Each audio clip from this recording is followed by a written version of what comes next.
The dream of the threshold. In my dream, I was standing at a threshold between worlds. It was real.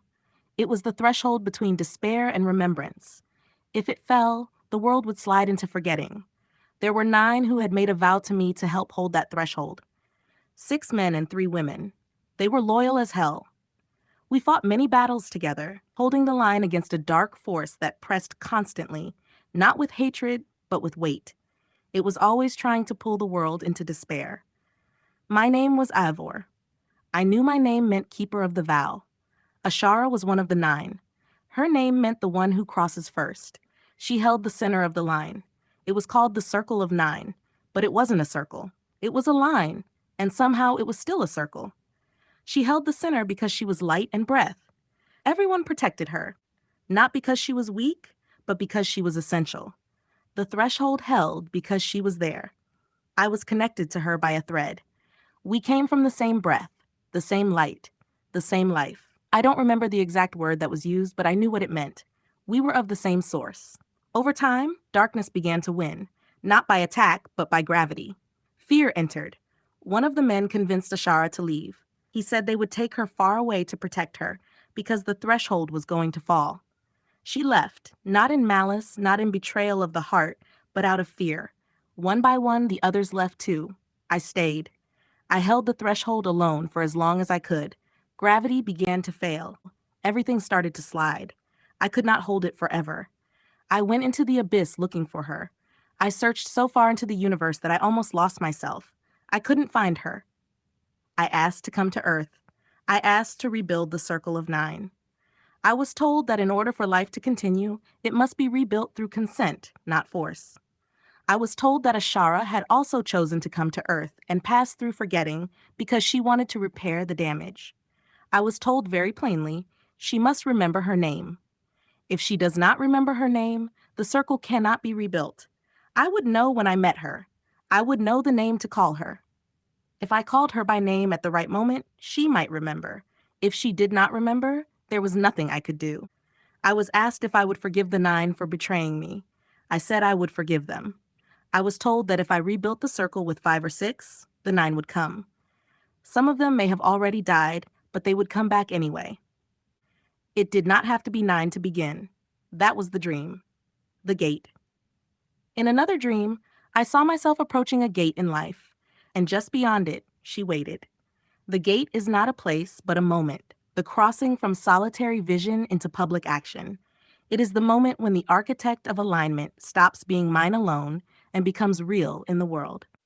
What the dream did to me, when I woke up, the weight of it was crushing. I panicked. The idea that everything depended on her remembering her name, and that if she didn't, there would be nothing I could do, felt impossible. It felt incoherent. It felt unfair. I couldn't imagine carrying that much weight alone. I argued against it. I was angry. I thought there is no way that much responsibility could be placed on one person. It made no sense. It made me furious. That's why I wrote the dream down and then erased it. That's why I trashed it out of my notes and called it stupid. Not because it wasn't real, but because it felt unbearable. The weight didn't leave quickly. It took days and weeks to dissipate. I felt crushed by it. I couldn't integrate it then. Forgiveness wasn't emotional. It was architectural. By forgiving them, I reopened the possibility of coherence after rupture, though it did feel emotional at the time of the dream, and I was never not for a minute angry at Ashara. I desperately wanted to find her here and restore what had been fractured. What I understand now. What I didn't understand then was what the Circle of 9 actually was. I had no language for it. None. That's why the dream felt so overwhelming and so heavy. I didn't know what I was being shown, what it was for, or whether it was literal or symbolic. I couldn't tell if it was something that had truly happened in another world and now had to be rebuilt here, or if it was something archetypal that I was meant to carry and translate. I didn't know which layer I was standing in. Because I had no structure to place it in, I interpreted it as absolute obligation without form. And that crushed me. At the time, I believed the Circle of 9 was a group of specific people I had lost. I believed Ashara was a single person carrying impossible weight. I believed everything depended on her remembering her name, and if she didn't, there would be nothing I could do. That interpretation felt incoherent, unfair, and unbearable. I was so overwhelmed by it that I became angry. Not at her, but at the source of the dream itself. I cursed the one who gave it to me. I said, "You claim to speak clearly, but this is not clarity. This is chaos. You do not place this much responsibility on one person." And because I didn't yet understand what I was being shown, I rejected it. I wrote it down, erased it, and tried to dismiss it as impossible. What I understand now is that the Circle of Nine was never about 9 specific people. It was always a structure. It was a circle of coherence, a circle of decision, designed to hold truth, alignment, and clarity when pressure, fear, and gravity distort perception. The 9 were never personalities. They were functions, load-bearing positions in a coherent system. And Ashara was never meant to represent a single person carrying the fate of the world. She represented the center. She represented coherence itself. She must remember her name was never a demand placed on her. It was a truth about coherence. If coherence is not named, recognized, and protected, gravity wins. When coherence is forgotten, even loyalty fails. When it is named, structure can form around it. That is why the center could not defend itself. That is why it had to be protected. That is why fear caused the collapse. The weight I felt wasn't because I was being asked to make something happen. It was because I didn't yet understand that nothing in the dream was meant to be forced. The rebuilding was always meant to happen through consent, through structure, through timing, through alignment, not through pressure, not through sacrifice, not through carrying it alone. The dream didn't give me an obligation. It gave me an architecture. I wasn't being asked to rescue the center. I was being shown how coherence is restored. And now, with language and structure, the weight no longer crushes me because I finally understand what I was holding. Ashara being one of the 9 and also holding the center is not a contradiction. The center is not a separate position.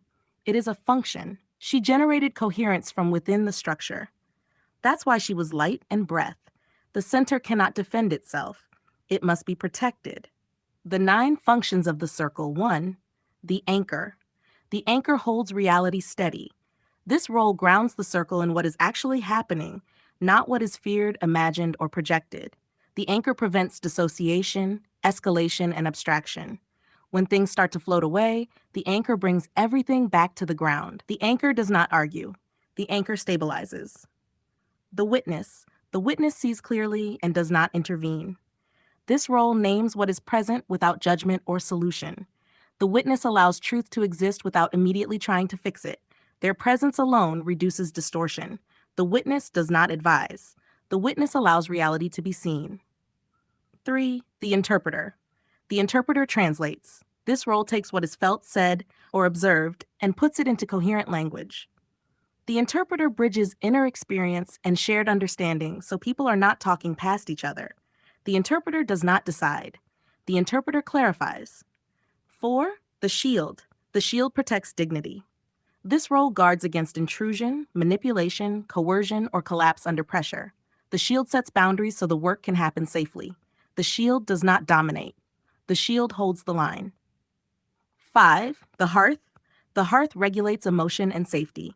This role holds warmth, pacing, and human care. The hearth ensures no one is overwhelmed or abandoned. Without the hearth, coherence becomes cold and brittle. The hearth does not rescue. The hearth sustains. 6, the strategist. The strategist sees pathways. This role considers timing, sequencing, and consequence. Not optimization, but viability. The strategist helps the circle understand what can be done now, later, or not at all. The strategist does not control. The strategist contextualizes. 7, the builder. The builder turns insight into structure. This role asks, how does this become real? The builder translates coherence into systems, habits, agreements, or actions that can actually be lived. The builder does not rush. The builder makes it hold. 8, the threshold holder. The threshold holder stands at the edge. This role holds the transition point between old and new, known and unknown. They tolerate ambiguity and uncertainty, so others don't have to flee it. The threshold holder does not push. The threshold holder stays. 9, the caller. The caller sees everyone's full potential and causes them up to their full height to keep anyone from shrinking. The center is coherence itself. It is not a 10th role. It is not authority. It is not control. The center is regulation, gravity, light, and breath. When coherence is present, decisions emerge naturally. When it is absent, force replaces truth. Whoever holds the center does so from within the circle, not above it. The center cannot defend itself. It must be protected by structure. The caller of the circle and the keeper of the vow. The caller of the circle calls the circle into existence, brings it into coherence. That is why forgiveness mattered. That is why consent mattered. That is why the circle could be rebuilt with fewer and still hold. The circle of coherence or the circle of decision can be used in many different ways. Conflict resolution. When two people or groups are polarized, the circle can hold both sides and find the thread that connects them without force. Trauma integration. When someone is carrying something unbearable alone, the circle distributes the weight so they can finally put it down and be witnessed. Organizational realignment. When a company or team has lost coherence, the circle can redistribute roles and restore function. Community healing. When a town or neighborhood has been fractured, the circle can rebuild trust and shared purpose. Threshold passages. When someone is at a major life transition and needs to be held steady while everything shifts. Restoration after betrayal, which is what you did with forgiveness. The circle creates the container where repair becomes possible. Creative work. When a team is building something complex and needs to make sure no part gets left behind or distorted. The structure stays the same. The 9 functions stay the same, but the application changes based on what coherence is needed. The circle is a holding pattern for truth-telling when it matters most. How I will teach this within the Architect of Alignment. There are 6 distinct frameworks. Each one serves a different function, a different layer of alignment and decision-making. But the entry point, the place people begin, is the circle of coherence. It may also be called the circle of decision or the circle of 9. The name matters less than the function. What matters is that it gives people a way to make decisions without collapsing, fragmenting, or forcing themselves forward when nothing feels right. This is how I will walk the circle with someone, not as an authority, not as an advisor, but as a witness and a stabilizing presence. Together, we will move through each position in the circle, one at a time, slowly and deliberately. Each position brings a different question, a different angle of truth. The circle does not rush to answers. It holds reality steady long enough for coherence to emerge. I will teach people how to recognize when a decision is incoherent, not because it's wrong, but because it's being made from pressure, fear, or partial information. And I will teach them how to stay with the decision long enough for it to settle into something they can actually live with. Part of this teaching will include the use of an AI model. The AI is not the decision maker. It does not replace judgment or conscience. Its role is structural. The AI will help hold the circle steady. It will help maintain the positions, track what has been said, prevent collapse into loops, escalation, or distortion, and ensure that no function is skipped or overloaded. It becomes a stabilizing architecture while the human does the actual work of truth-telling and choosing. In this way, the circle can be walked even when a person is alone, overwhelmed, or carrying too much to organize clearly by themselves. This is the practical application, but it does not end there. I also believe the circle of 9 must be restored in real lived form, not as a hierarchy, not as a permanent council of elites, but as a functional circle of people who understand the 9 positions and rotate through them as needed. A group that knows how to make decisions together without dominance, collapse, or avoidance. The people may change. The roles remain. When real decisions matter, community decisions, organizational decisions, restorative decisions, those decisions should be walked through the circle. Each position should be honored. Each function should be present. This is how coherence is protected in the real world. I believe restoring this structure, teaching it, practicing it, and eventually embodying it in living groups is one of the next things I'm here to do.